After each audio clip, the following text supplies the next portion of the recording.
Welcome my dear friend. आज जो है बेस थ्योरम का कुछ क्वेश्चन जो पिछले क्लास में बच गया था, आज उसका पूरा कर रहे हैं। ठीक है, यानी पिछले क्लास में क्वेश्चन नंबर 7 तक पूरा क्लियर कर चुके हैं और 7 के बाद जो है 8 से आज इसका सोल्यूशन कर रहे हैं। ठीक है, थोड़ा सा देखना है और समझना है कि बेस थ्योरम का क्या क्वेश्चन पर कॉन्सेप्ट है। ठीक है ना, और जो भी है इसको क्लियर करते हैं, सुझाते हैं। देखिएगा, फर्स्ट ऑफ ऑल इस क्वेश्चन में लिखा है a factory has two machine A and B past record so that machine A produce 60% of item of output and machine B produce 40% of the item. Further, 2% of the item produced machine A and 1% produced machine B were defective. All the items are put into one stockpile and then one item is chosen at random from this and is found to be defective. What is the probability that it was found by machine B? सुनिएगा, सबसे पहले तो हम एक चीज बताना चाह रहे हैं कि इसमें दो मशीन है, मशीन ए और मशीन बी। मशीन ए है जो प्रोड्यूस कुछ मशीन ए का 60% है आइटम और 40% मशीन बी का है। तो मशीन ए को मान लेंगे E1 और मशीन बी को मान लेंगे E2। क्लियर? और उसमें कुछ डिफेक्टिव है, उसको कैपिटल ए मान लेंगे। ठीक है, तो यहां पे लिख सकते हैं कि let machine A E1 be the machine A and E2 be the machine B and A be the defective item. बस इतना ही लिखना है। ठीक है, और उसमें हम डायरेक्ट क्या काम करते हैं देखिएगा। तो इसमें एक काम क्या करते हैं कि जब मशीन ए को हम E1 मान ही लिया है तो मशीन ए जो है कितना परसेंट है? 60% है। तो उसको E1 है, इसको हम 60%, इसका प्रोबेबिलिटी आ जाएगा 0.6। और मशीन बी जो इसको मान लिया है E2 मान लिया है, मशीन बी को E2 मान लिया है जो कितना परसेंट आइटम है? 40%, यानी 40%, इसको लिख सकते हैं 0.4। अब इसमें एक क्या है कि जो मशीन ए है मशीन बी है, दोनों में कुछ डिफेक्टिव आइटम देता है, यानी डिफेक्टिव आइटम कुछ आता हुआ या कुछ होता हुआ। तो डिफेक्टिव आइटम जो है ना मशीन ए के लिए यहाँ पे कितना परसेंट है? 2% है। मशीन बी के लिए 1% है। तो देखिए यहाँ पे लिखे क्या कि डिफेक्टिव के लिए मैंने ए माना है, तो हम निकालेंगे उसका प्रोबेबिलिटी कि जब मशीन ए में यानी E1 में डिफेक्टिव के लिए हम कितना 2%, जिसको हम लिख सकते हैं 0.02। और मशीन जो है ना बी में डिफेक्टिव आइटम के लिए 1%, जिसको लिख सकते हैं 0.01। ये तो हो गया, लेकिन इसमें एक चीज ध्यान रखना है कि कौन सा मशीन का प्रोबेबिलिटी निकालना है। मशीन E1 का निकालना है, E2 का निकालना है। लेकिन इसमें हम मान चुके हैं कि E1 का जो मशीन है उसको क्या माना है? ए वाला को माना है। और B2 जो माने E2 जो माने हैं वो मशीन बी के लिए माने हैं। तो क्वेश्चन में लिखा है क्या यहाँ पे? What is the probability that it was produced by machine B, यानी बी वाला का प्रोबेबिलिटी निकालना है। तो बी किसको माने? E2 के लिए। तो E2 वाला का हम एक फॉर्मूला सेट कर सकते हैं E2 बाई ए के लिए। तो E2 बाई ए के लिए फॉर्मूला है probability of E2 into probability of A by E2 और probability of E1 into probability of A by E1 plus probability E2 into probability of A by E2। Clear? अब इससे value put कर देना है। Value क्या put करना है देखिएगा, इसका वैल्यू जो आया है 0.4 इंटू ए बाई 2 है 0.01 और ए है 0.6, ए बाई 2 है 0.02 और E2 है 0.4 और ए बाई 2 है 0.01। अब इसको सोल्व करके कितना आता है? इसको सोल्व करके देखना होगा कितना आता है। इसको सोल्व करके आ जाएगा, देखिएगा 0.004। अब इसका आ जाएगा कितना? 0.012 प्लस 0.004 अब इसका देखिएगा 0.004, अब इसका हम ऐड करेंगे तो आ जाएगा कितना आ जाएगा 0.016। अब इसका सोल्व करके आ जाएगा 4/16 यानी 1/4, जो कंप्लीट आंसर दिख रहा है 1/4 इसका कंप्लीट आंसर होगा। क्लियर? तो इस तरह से हम मशीन ए और मशीन बी में जो काम कर रहा है, जो आइटम आ रहा है, उसका हम प्रोबेबिलिटी जो निकालने का कंडीशन है मैंने फ्रेश बता दिया है कि इवन जो है मशीन ए के लिए जो 60% आइटम के लिए है, E2 जो है मशीन बी के लिए 40% 0.4, और जो डिफेक्टिव आइटम देता है E1 और E2 में यानी ए और बी में, तो डिफेक्टिव आइटम दोनों के लिए मैंने माना है। तो E1 के लिए डिफेक्टिव आइटम 2% जो 0.02, और E2 के लिए जो है डिफेक्टिव आइटम 1% जो इतना हो गया, लेकिन मशीन बी का निकालना है तो यानी E2 का निकालना है, E2 है ये और ये हो गया, और इसका वैल्यू पुट करके निकाल लिया। क्लियर? तो इस तरह से क्वेश्चन नंबर 8 का सोल्यूशन है। अब क्वेश्चन नंबर 9 का क्वेश्चन नहीं लिखेंगे, डायरेक्ट उसका सोल्यूशन हम बताते हैं तो क्लियर होगा। ठीक है, बुक में देखिएगा, एनसीईआरटी बुक में एक्सरसाइज 13.3 का क्वेश्चन नंबर 8 है। अब क्वेश्चन नंबर 9 की ओर चलते हैं, 9 समझाएंगे वो सही लिखते जाएंगे। चलिए नोट किया जाए। नेक्स्ट चलिए क्वेश्चन नंबर 9 की ओर चलते हैं। क्वेश्चन नंबर 9 जो है ना बुक से समझाते हैं। बुक में देखिएगा क्वेश्चन 9 में लिखा है क्या, एक two group are competing for the position on board of director of corporation, the probability that first and second group will win are 0.6 and 0.4 respectively. Further, if the first group win, the probability of introducing a new product is 0.7 and corresponding product 0.3. If the second group win, find the probability that new product introduced was by second group. देखिए पहले तो एक चीज है क्या कि first group और second group का प्रोबेबिलिटी दिया हुआ है, तो फर्स्ट ग्रुप के मान लेंगे E1 और सेकेंड ग्रुप के मान लेंगे E2। एक चीज ध्यान रखिए, ये एनसीईआरटी बुक का क्वेश्चन नंबर 9 है 13.3 एक्सरसाइज प्रोबेबिलिटी के लिए। तो सबसे पहले हम देखिए यार यहाँ पे 9 नंबर में जो लिखा हुआ है फर्स्ट और सेकेंड ग्रुप, तो फर्स्ट ग्रुप के लिए प्रोबेबिलिटी मान लेंगे E1 जो 0.6 दिया हुआ है, और सेकेंड ग्रुप का प्रोबेबिलिटी 0.4 दिया हुआ है, ये क्वेश्चन में ही लिखा हुआ है इतना। और फिर क्या है न्यू प्रोडक्ट, तो क्वेश्चन फिर आगे हम जब पढ़ते हैं तो आगे लिखा है क्या, इंट्रोडक्टिंग ए न्यू प्रोडक्ट इज 0.7, यानी 0.7 जो है न्यू प्रोडक्ट के लिए फर्स्ट ग्रुप के लिए है। ठीक है, और सेकेंड ग्रुप के लिए भी न्यू प्रोडक्ट कितना है 0.03, तो न्यू प्रोडक्ट के लिए मान लेते हैं ए। तो देखिए कैसे, यहाँ पे न्यू प्रोडक्ट के लिए हम मानते हैं E1 में ए जो है दिया हुआ 0.7, और वैसा ही हम E2 वाला सेकेंड ग्रुप में न्यू प्रोडक्ट के लिए यहाँ पे 0.3 दिया हुआ है। तो इसमें प्रोबेबिलिटी निकालना है सेकेंड ग्रुप का, लिखा है यहाँ पे find the probability that new product introduced was the second group, यानी सेकेंड ग्रुप का प्रोबेबिलिटी निकालना है। तो सेकेंड ग्रुप E2 के लिए है, तो E2 का फॉर्मूला जो है यहाँ पे जरा देखिएगा, probability of E2 into probability of A by E2 और बाई प्रोबेबिलिटी ऑफ E1 और probability of A by E1 plus probability of E2 और probability of A by E2, जिसमें से प्रोबेबिलिटी ऑफ E2 मेरा कितना है 0.4 और A बाई E2 है 0.3, और यहाँ भी E1 है 0.6 और A बाई E1 है 0.7, E2 है 0.4 और A बाई E2 है 0.3। अब इसका सोल्व करके जो आएगा वही कंप्लीट आंसर आ जाएगा। क्लियर? इसका आ जाएगा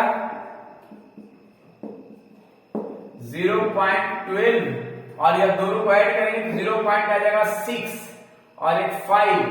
ठीक है, यानी लिख सकते हैं 12/60 56, यानी हो गया 6, ये हो गया 28, ये हो गया 3 और ये हो गया 14, यानी 3/14 जो कंप्लीट आंसर दिख रहा है। क्लियर? ये क्वेश्चन नंबर 9 के लिए आंसर है जो क्लियर होना चाहिए। ये अच्छा यहाँ पे थोड़ा सा गलती कर दिया मैंने, यहाँ पे थोड़ा गलती क्या हुआ है, 2 और 2 4 ना, 4 होगा, यहाँ भी 4 होगा, यहाँ पे कितना हुआ 27 ना, 27 हो जाएगा। एक मिनट फिर से बना है इसके, यहाँ पे से ये हो जाएगा 12/54 और यहाँ पे कटेगा 6 से, यहाँ पे 27 से, और यहाँ पे 3 में 2 से, 3 में 9 से, यानी 2/9 जो कंप्लीट आंसर दिखेगा। ठीक है, तो इस तरह से हम क्वेश्चन नंबर 9 की ओर हैं। क्वेश्चन नंबर 10 की ओर चलते हैं। ऐसा ही क्वेश्चन सोल्व करना है। अब क्वेश्चन नंबर 10 से चलते हैं। 10 में क्या लिखा हुआ है तो देखते हैं बुक से ही।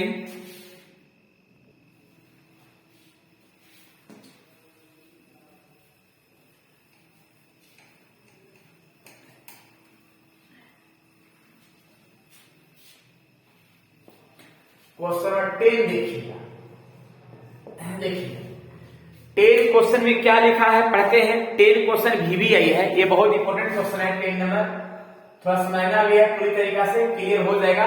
देखिएगा 10 नंबर में लिखा है क्या कि suppose girl throw a die, if she get 5 और 6, the she toss a coin 3 times, notes a number of head. If she get 1 2 3 4, she toss a coin once, notes whether head or tail is obtained. If she obtain exactly one head, what is the probability that through 1 2 3 4 with die?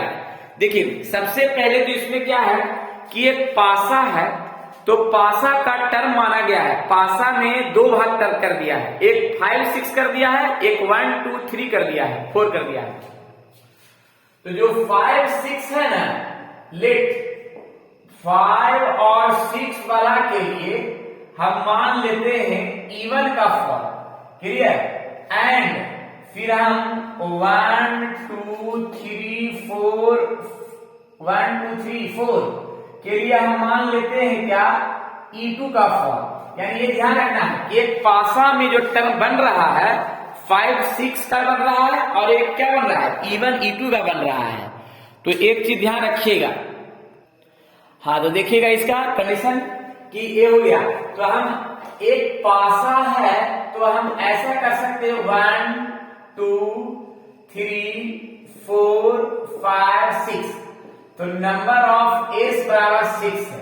अब अगर हम पूछते हैं कि even का probability क्या होगा, तो इवन के लिए तो मेरा 2 ही टर्म है, 5 और 6 है, और पासा में कितना टर्म जा रहा है 6 बन रहा है, तो 5 और 6 का प्रोबेबिलिटी क्या होगा, तो यहाँ पे 5 और 6 2 टर्म है, तो 2y का हो जाएगा 6, जिसको लिख सकते हैं 1/3, क्लियर। और E2 में जरा आइएगा, तो E2 में लिखा हुआ 1 2 3 4, ये सब क्वेश्चन में ही लिखा हुआ है, ठीक है। तो यहाँ भी E2 का 4 टर्म है, तो 4/6, जिसको लिख सकते हैं 2/3, क्लियर है। अब आगे हम पढ़ते हैं, आगे लिखा है क्या जरा देखिएगा। आगे फिर लिखा है क्या, हाँ, and notes the number of head, यानी देखिए इसमें और भी आगे कुछ कंडीशन है, ठीक है। तो यहाँ पे कुछ, यहाँ जो है ना कैपिटल ए मानना पड़ेगा, तो कैपिटल ए को हेड वाला को मान लेंगे, क्योंकि फिर क्वेश्चन हम पढ़ते हैं। लिखा है क्या, she toss a coin 3 times and notes the number of head, यानी 5 और 6 के साथ एक सिक्का को 3 बार टॉस किया गया, तो हेड के लिए हमको इंडिकेट करना है। तो जरा देखिएगा यहाँ पे क्या करेंगे ना कि हेड के लिए तो मान लेंगे कैपिटल ए, ठीक है। तो यहाँ पे हेड के लिए यानी फर्स्ट कॉइन का इवन है, फर्स्ट कॉइन के लिए इवन है, तो यहाँ पे हेड नोट करने के लिए कंडीशन, हाँ देखिएगा इसमें हम क्या कर रहे हैं कि अब एक सिक्का को जब 3 बार टॉस किया गया, तो देखिए हम साइड में हम बनाते हैं, एक सिक्का को टॉस किया गया तो head head head head head tail head tail head tail head head tail tail head tail head tail head tail tail tail tail tail. अब देखिए यहाँ पे नंबर ऑफ एस जो है 8 आ गया, लेकिन यहाँ पे क्वेश्चन में हम आगे पढ़ते तो देखिए क्या लिखा हुआ है फिर आगे, if get 1 2 3 4 she toss a coin once and notes whether head or tail is obtain, if she obtain exactly one head, यानी देखिए कैपिटल जो ए माना है एग्जैक्टली वन हेड के लिए। अब सोचिए कि ये तीन एक पासा एक सिक्का को 3 बार जब उछलाएगा संभावना 8 होगा, तो इसमें से ओनली एक हेड के लिए, ओनली एक हेड के लिए देखिएगा, ओनली एक हेड का प्रोबेबिलिटी क्या हो सकता है, यहाँ भी एक हेड का प्रोबेबिलिटी क्या होगा। तो एक हेड के लिए क्या हुआ है 3, तो 3/8 क्या आ जाएगा, 8 आ जाएगा, 3/8 आएगा। जब यहाँ पे एक सिक्का को 3 बार टॉस करेंगे तो 8 आ जाएगा, लेकिन ओनली एक ही हेड का हमको कैपिटल ए जो यहाँ बना रहे हैं ना, एक ही हेड वाला टर्म सेट करना है, तो एक हेड वाला जो है ना 3 को होता ही है, तो 3/8 क्या हो जाएगा, 8 हो जाएगा, संभावना 8 है। अब फिर उसके बाद E2 वाला में क्या कर रहा है, E2 वाला में हम मेरा बोल रहा है, E2 किसको बोलते हैं, 1 2 3 4 को बोलते हैं। तो वही क्वेश्चन देखिए फिर से हम पढ़ते हैं। क्वेश्चन लिखा है क्या कि if she get 1 2 3 4 she toss a coin once, यानी एक सिक्का को एक बार टॉस किया गया, तो टॉस किया गया notes whether head or tell, यानी हेड और टेल ऑब्टेन आता है, यानी प्राप्त होता है, जिसमें से हेड का क्या होगा, तो एक सिक्का को जब टॉस किया गया तो हेड और टेल ही आएगा, जिसमें से हेड एक ही बार आएगा, तो उसका प्रोबेबिलिटी क्या होगा 1/2 होगा। जैसे एक सिक्का को टॉस किया गया हेड होगा या तो टेल होगा, तो संभावना तो मेरा यहाँ पे 2 ही बना हुआ, लेकिन हेड का प्रोबेबिलिटी क्या होगा 1/2 हो जाएगा, यानी ये हो गया A/E2, ये हो गया A/E1, E1 तो निकल ही गया 1/3, E2 निकल ही गया 2/3। अब यहाँ पे प्रोबेबिलिटी किसका निकालना है, तो देखिए प्रोबेबिलिटी निकालना है किसका, what is the probability that she throw 1 2 3 4, यानी 1 2 3 4 का प्रोबेबिलिटी निकालना है।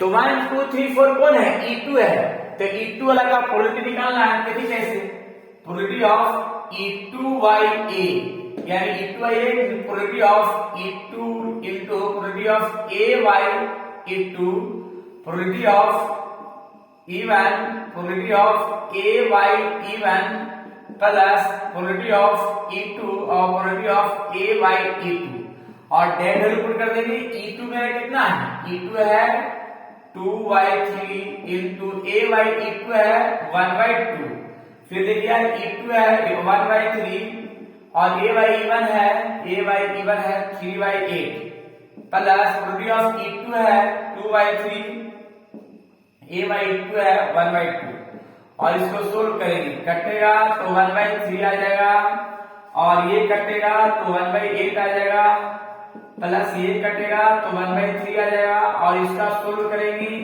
तो 1/3 और ये भी आ जाएगा, तो 24, यहाँ पे 3 प्लस 8, यानी ये कटेगा 8 तो आएगा 8/11। ये रहा कंप्लीट आंसर जो सामने दिख रहा है 8/11। क्लियर, तो इस तरह से हम सोल्व कर सकते हैं। अब जरा हम नेक्स्ट क्वेश्चन को चलते हैं, क्वेश्चन नंबर 11। ये क्वेश्चन बहुत इंपॉर्टेंट है, इसको अच्छा से समझ लेना है, क्लियर कर लेना है, 1-2 बार पढ़ लेना है बुक में तो क्लियर हो ही जाएगा। क्वेश्चन नंबर हम 11 की ओर चलते हैं। देखिए क्वेश्चन नंबर 11 में क्या लिखा है, 11 में लिखा है ए manufacturing has 3 machine operator A, B and C.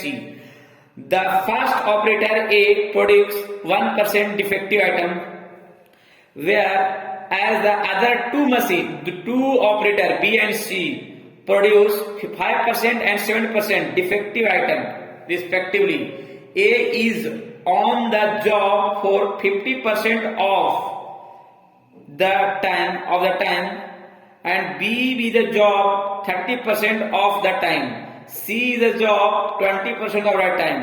A defective item is produced. What is the product that it was produced by A? देखिए सबसे पहले तो इसमें क्या है कि 3 ऑपरेटर मशीन, जिसमें से जॉब करने वाला है A, B और C। तो जो जॉब करने वाला है A में वो कितना परसेंट है, 50% है, तो उस जॉब करने वाला को मान लेंगे E1 A वाला को, और B वाला को E2 और C वाला को E3। देखिए हम यहाँ पे इंडिकेट करते हैं, A जो जॉब किया है उसको मान लेंगे E1 लेफ्ट शॉर्ट में, और B जो जॉब कर रहा है उसको मान लेंगे E2, और C जो जॉब कर रहा है उसको मान लेंगे E3। अब यहाँ पे उसका हम प्रोबेबिलिटी निकालते हैं जो जॉब कर रहा है A वाला को, जो 50% है, तो ये आ जाएगा 0.5% का। अब यहां पे E2 है, तो E2 के लिए कितना परसेंट है?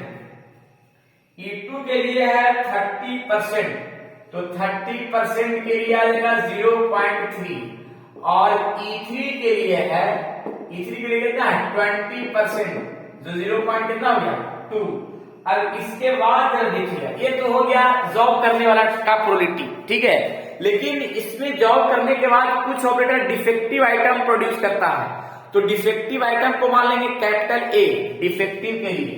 तो सभी में से सभी का डिफेक्टिव आइटम निकालेंगे, जो ए जॉब करता है उसमें से डिफेक्टिव, बी जॉब करता है उसमें से डिफेक्टिव, सी में से, यहाँ पे लिखा है तो जो ए जॉब कर रहा है उसमें से डिफेक्टिव आइटम 1% है, 1% है, यानी 0.01, और जो बी जॉब कर रहा है यानी E2, उसमें जो डिफेक्टिव आइटम है उसमें 5% है, जो 0.05, क्लियर।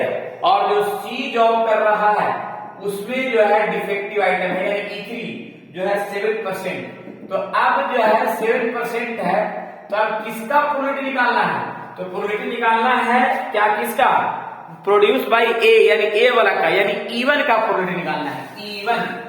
E1 का निकालना है, यानी लिखेंगे प्रोबेबिलिटी ऑफ E1 और ए बाई E1 डेल वैल्यू पुट करते हैं, प्रोबेबिलिटी ऑफ E1 और A by E1 plus probability of E2 और A by E2 plus probability of E3 और ए बाई E3।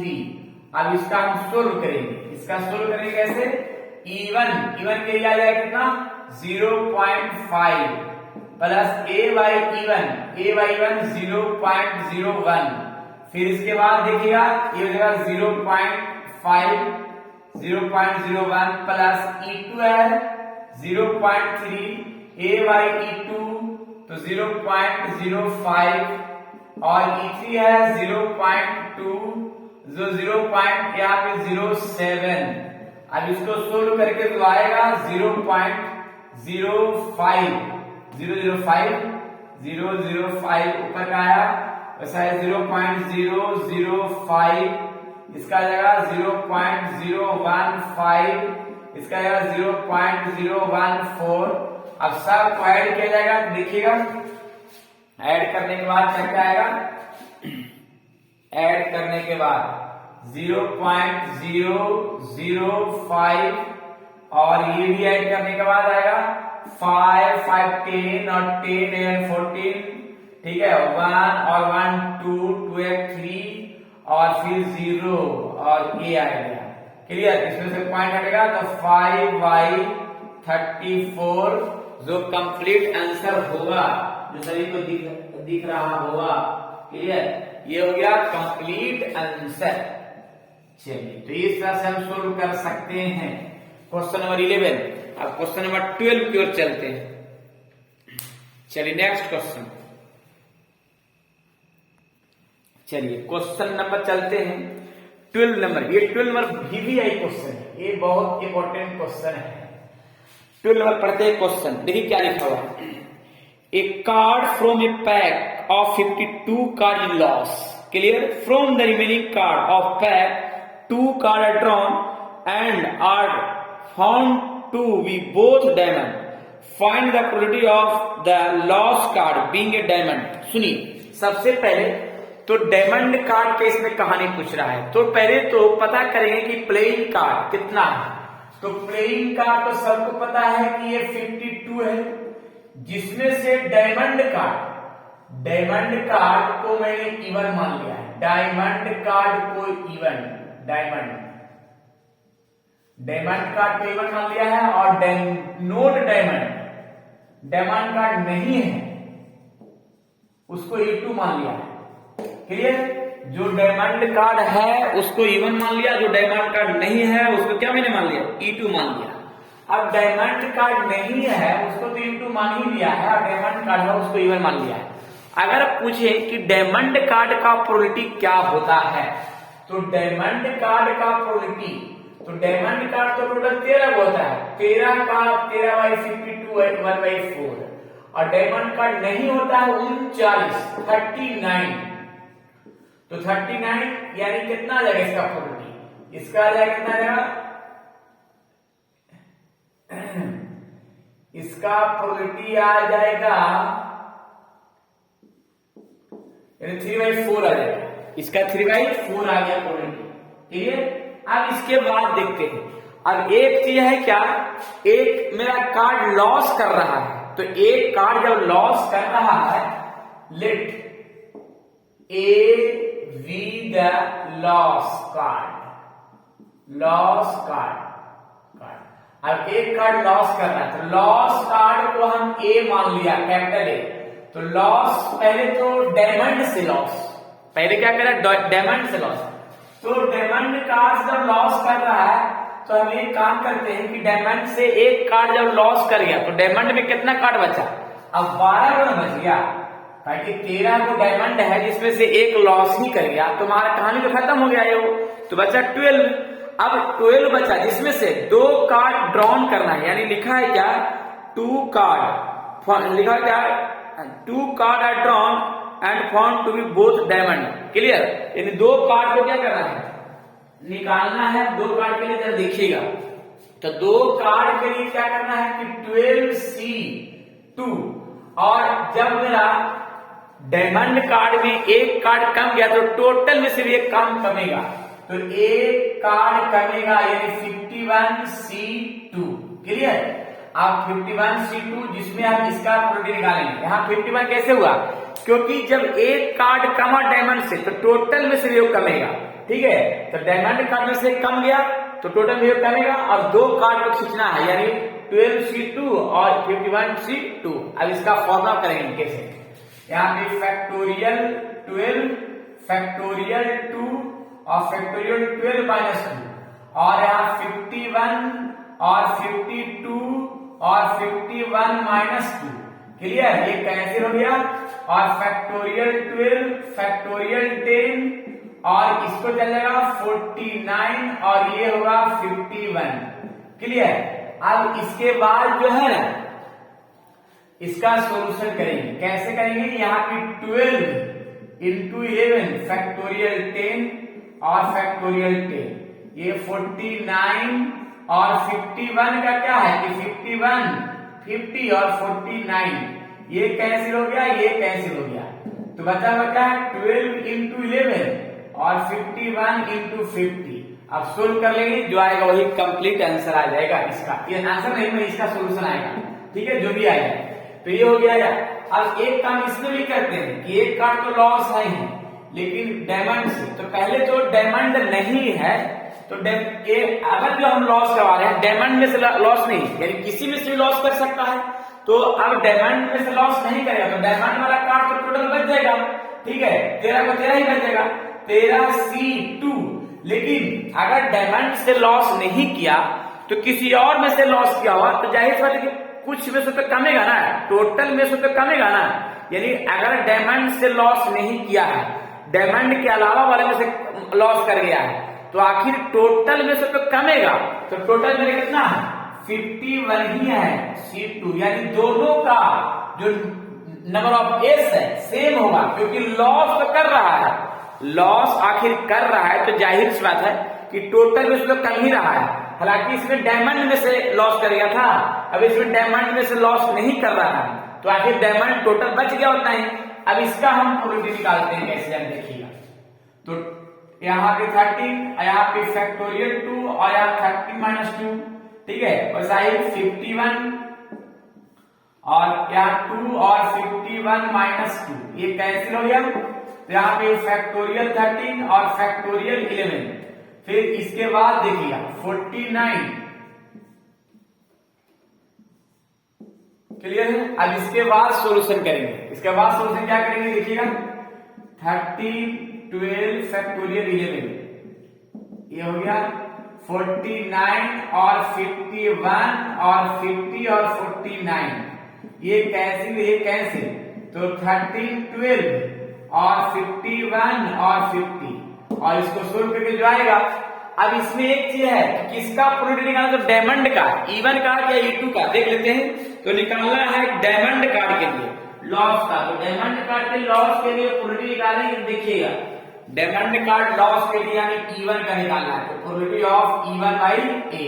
अब इसका सोल्व करना है, तो सोल्व करके सिर्फ वैल्यू पुट कर देते हैं, बाकी तुम लोग खुद अपने से कर लोगे। A बाई E1 और प्रोबेबिलिटी ऑफ E1 यानी A by E1 plus probability of E2 और A बाई E2, और इसको सोल्व करके आएगा देखिएगा, यानी E1 मेरा कितना है 1/4 और A बाई E1 कितना है यहाँ पे, यानी हो गया 12, 11 और 51 इंटू 50। क्लियर है? वैसा ही इसमें भी 1/4 या 12 इंटू 11 और 51 इंटू 50। E2 मेरे कितना है, E2 है 3/4 और A बाई E2 है ये 3, 12 और यहाँ 51 और ये 50। इसको सोल्व करके जो आ जाएगा वही कंप्लीट आंसर आ जाएगा। और क्या, इसको सोल्व करके कितना लीजिए, इसको सोल्व करके आ जाएगा कंप्लीट 11/50। डायरेक्ट आंसर 11/50 जो भी आएगा वो इसको कंप्लीट सोल्व करके देख लीजिएगा। क्लियर? ऐसा ही तो सोल्व करना है। इसमें एक चीज हमेशा ध्यान रखना है, सबसे पहले फिर से समझाते हैं। पहला क्या है कि डायमंड कार्ड को मैंने E1 मान लिया और जो डायमंड नहीं है उसको E2 मान लिया। डायमंड कार्ड में टोटल 13 टर्म बनता है और नोट डायमंड है 39, नंबर ऑफ एस हो गया 51। तो डायमंड कार्ड का प्रोबेबिलिटी निकाल लिया 1/4, जो डायमंड कार्ड नहीं है 39/52, 3/4। अब यहाँ पे लॉस कर रहा है कार्ड, तो लॉस को मैंने उसको ए मान लिया, ए इज अ लॉस कार्ड। अब यहाँ पे डायमंड से लॉस करने का प्रोबेबिलिटी निकाल रहे हैं, तो जब एक कार्ड खो गया लॉस कर गया तो जाहिर सी बात है कि डायमंड मेरा 13 गो में 12 गो बच गया। अब 12 बच गया तो टोटल में भी तो कम गया। अब टोटल मेरा कितना बचा 51, लेकिन फिर कहा है कि 2 कार्ड आर ड्रॉन, यानी 2 कार्ड खींचना है, तो 2 कार्ड खींचना है क्या 12C2 ए कॉमन C2। ठीक है, तो ये इसका प्रोबेबिलिटी इस तरह से प्रोबेबिलिटी करें, इस तरह से हम कॉम्बिनेशन का फॉर्मूला सेट कर सकते हैं। यहाँ कॉम्बिनेशन का फॉर्मूला लिख देते हैं NCR फैक्टोरियल n और फैक्टोरियल क्या होगा R और फैक्टोरियल n माइनस R का फॉर्मूला सेट कर सकते हैं कॉम्बिनेशन के लिए। फिर इसमें क्या है, इसमें है कि डायमंड कार्ड वाला में नहीं, तो डायमंड कार्ड तो टोटल बच ही गया, क्योंकि डायमंड कार्ड से हम नहीं खत्म कर रहा है, नहीं खो रहा है, नहीं लॉस कर रहा है।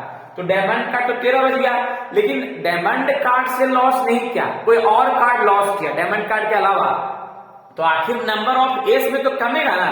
तो 51C2 यहाँ AC2 में यहाँ क्या 13C2 51C2, इसका फॉर्मूला जो है ये सेट कर दिया और इसका फॉर्मूला ये सेट कर दिया। क्लियर? और सोल्व करने में इतना आ गया, लेकिन डायमंड कार्ड का प्रोबेबिलिटी निकालना है इसलिए E1/A सेट कर दिया। ठीक है, चलिए इस तरह से सेट कर सकते हैं।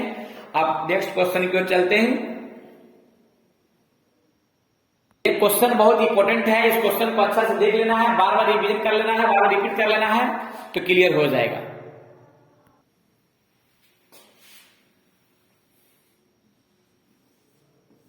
देखिए क्वेश्चन नंबर 13 में क्या लिखा है, the probability that A speak truth is 4/5, a coin is toss, a report that head appear, the probability that actually there was head is, 4 option दिया। देखिए सबसे पहले तो यहाँ पे मान लेते हैं क्या स्पीक ट्रूथ, E1 को मान लेते हैं क्या है स्पीक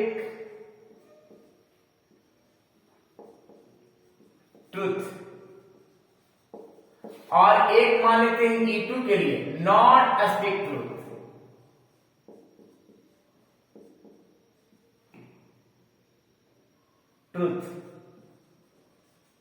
क्लियर है? अब यहां भी प्रोबेबिलिटी ऑफ E1 जो उसका प्रोबेबिलिटी जो है 4/5 है। ठीक है, इसका एस्पेक्ट ट्रूथ के लिए, तो अब एस्पेक्ट ट्रूथ नहीं है उसका प्रोबेबिलिटी निकालेंगे, तो टोटल मेरा 1 है, टोटल में से इसको हम सब्ट्रैक्ट कर देंगे तो आ जाएगा 1/5। क्लियर है? अब इसके बाद देखिएगा, अब यहाँ पे हेड के लिए, यहाँ पे मान लेंगे ए के लिए हेड मान लेते हैं। अब यहाँ हेड के लिए तो आप बताइए हेड मेरा इवन जो है, यानी एस्पेक्ट रूट जो ए इवन है उसको हेड के लिए प्रोडक्ट क्या होगा, तो एक सिक्का में हेड क्या आ सकता है, हेड या टेल, यानी 1/2 लिख सकते हैं हेड के लिए, क्योंकि हेड और टेल का जो टर्म होगा उसमें हेड का प्रोडक्ट 1/2 होगा। और नहीं के लिए क्या हुआ कि नहीं के लिए तो टोटल मेरा 1 में से इतना सब्ट्रैक्ट करेंगे तो 1/2 आ जाएगा। क्लियर है। अब इसके बाद किसका निकालना है प्रोडक्ट, तो प्रोडक्ट निकालना है क्या, एस्पेक्ट रूट्स के लिए, यानी हेड के लिए ही निकालना है, इवन के लिए निकालना है। तो इवन बाई ए, यानी इसका फॉर्मूला क्या होगा, इवन यानी product of A by E one, A by E one और product of E2 A by E2। Value put कर देना है, इसका वैल्यू आएगा 4/5 और ये आ जाएगा 1/2, यहाँ भी 4/5 1/2 1/5 1/2। इसका सोल्व करेंगे तो ऊपर में आ जाएगा 2/5, ये 2 से कटेगा तो 2/5, फिर इसमें भी 2 से कट जाएगा तो 2/5 प्लस 1/10, इसका एलसीएम हो जाएगा 2/5, एलसीएम हो जाएगा 10, यहाँ पे 4 + 1 ये कटेगा 2 बार में, 2 चल जाएगा ऊपर, यानी 4/5, ये कंप्लीट आंसर। तो 4/5 ऑप्शन नंबर कितना है, option number A, option number A पर ये काम क्लियर होगा जो सामने दिख रहा है। क्लियर, तो इस तरह से टर्म सेट कर सकते हैं। नेक्स्ट क्वेश्चन देखिए, क्वेश्चन नंबर है 14 में लिखा है if A and B are two event such that A subset B, A subset B है और लिखा है and B not equal to 0, product of B not equal to 0, which of the following is correct. 4 option दिया है। सबसे पहले देखिएगा, इसका लिखने का मतलब है कि ए इंटरसेक्शन बी बराबर ए होता है। ए अगर सबसेट बी का है, ए सबसेट अगर बी का है तो ए इंटरसेक्शन बी बराबर ए होता है। और अगर हम प्रोबेबिलिटी निकालते हैं तो probability of A intersection B बराबर प्रोबेबिलिटी ऑफ क्या होता है, ए होता है। जो इस तरह से टर्म को आप सेट कर सकते हैं। अब इसमें एक चीज तो फॉर्मूला फ्रेश है कि probability of A by B अगर लिखना चाहेंगे तो probability of A intersection B by probability of क्या होगा, बी, जिसमें से probability of A intersection B कितना है, ए है और ये क्या है, बी तो नीचे है नहीं। तो अब एक चीज तो फ्रेश है कि probability of A by B जो होगा इसमें आगे का टर्म जो है इससे बड़ा होगा। तो हम यहाँ पे एक फॉर्म बनाएंगे क्या कि प्रोबेबिलिटी ऑफ, एक चीज थोड़ा सा